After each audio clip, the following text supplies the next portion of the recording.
नमस्कार, मैं अभिषेक उपाध्याय और आप देख रहे हैं टॉप सीक्रेट। सवाल ये है कि क्या इस देश में मुसलमानों को टारगेट किया जा रहा है।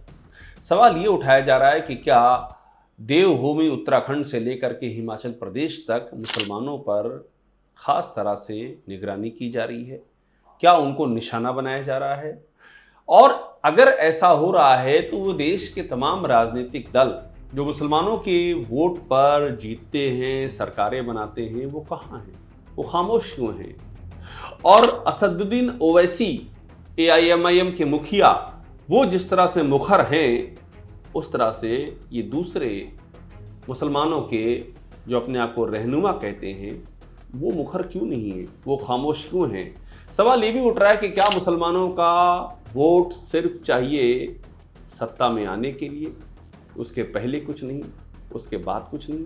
आपको दो वाक्य अभी बता रहा हूं मैं, वाक्य दो नहीं, दो से ज़्यादा हैं, लेकिन दो एक प्रतीक के तौर पर।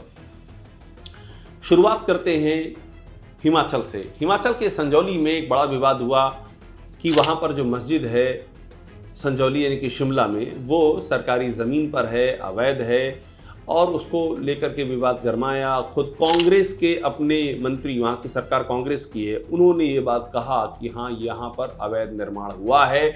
उन्होंने यहाँ तक कहा कि यहाँ तो अवैध बांग्लादेशी भी आकर के बस रहे हैं। ये कांग्रेस की ओर से कहा गया, बीजेपी ने सपोर्ट किया हिमाचल में, और फिर आपसी सहमत से ये हुआ कि वो जो हिस्सा मस्जिद का अवैध उसको गिराया जा रहा है, ये भी हो गया।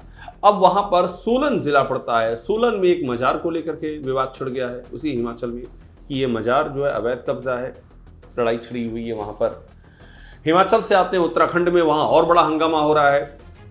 उत्तराखंड में अभी तक उत्तराखंड के चमोली में चल रहा था कि मुसलमानों को अल्टीमेटम दिया गया है 15 दिनों का कि वो छोड़ करके चले जाएं, इलाका छोड़ करके चले जाएं। उत्तराखंड की चमोली की एक इलाका है, और ये दिया किसने? व्यापार मंडल ने दिया है।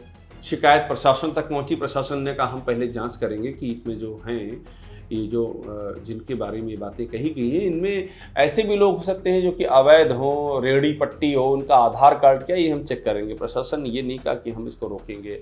असदुद्दीन ओवैसी वो वाहिद ऐसे नेता दिखे जिन्होंने इस मुद्दे को उठाया और ये पूछा कि क्या मुसलमानों को इस देश में अछूत बना दिया गया है। इसके अभी ये चमोली का मामला ठंडा पड़ा नहीं था कि उत्तराखंड में उत्तरकाशी में विवाद शुरू हो गया, यहाँ पर मस्जिद को लेकर के विवाद शुरू हो गया। इतना ज़्यादा हिंसक प्रदर्शन हुआ कि पुलिस से टकराहट की नौबत आ गई है। प्रशासन वहाँ कुछ कह रहा है, जो विरोध करने वाले हैं वो कुछ कह रहे हैं, और मामला उत्तराखंड में गरमाया हुआ है। इसी उत्तराखंड में इसके पहले एक मजार जिहाद भी जम करके गरमाया था कि जो अवैध मजार हैं उनको तोड़ा जाए। खुद वहाँ के जो उत्तराखंड के मुख्यमंत्री हैं पुष्कर सिंह धामी, वो इसकी हिमायत करते एक नहीं बल्कि कई बार नजर आए। तो ये मुद्दा यहाँ पर ये, इन तमाम सवालों पर आखिर असदुद्दीन ओवैसी ही क्यों बोलते हैं और बाकी दूसरे जो कथित सेकुलर नेता हैं वो खामोश क्यों हो जाते हैं, ये सवाल पूछा जा रहा है। ओवैसी की जो पार्टी है वो उसकी जो हद है वो मैक्सिमम अभी आज की तारीख में एक बड़ा जहाँ चंक है वो उनका तेलंगाना में है, महाराष्ट्र में उनके नुमाइंदे हैं, बिहार में उन्होंने अच्छी सीटें जीती थी लेकिन बाद में उनमें से मैक्सिमम चले गए RJD में। यूपी में लड़े, उनको सफलता नहीं मिली, लेकिन उनकी कोशिश लगातार जारी कि अपने पांव फैलाएं, और उनके ऊपर आरोप लगता है कि वो कांग्रेस की बी टीम, वो माफ कीजिएगा बीजेपी की बी टीम है। कांग्रेस ये सवाल लगातार उठाती है और जवाब में ओवैसी हमेशा ये पूछते हैं कि हम अगर बी टीम हैं तो आप हरियाणा में चुनाव कैसे हार गए, हम तो वहाँ नहीं लड़े थे।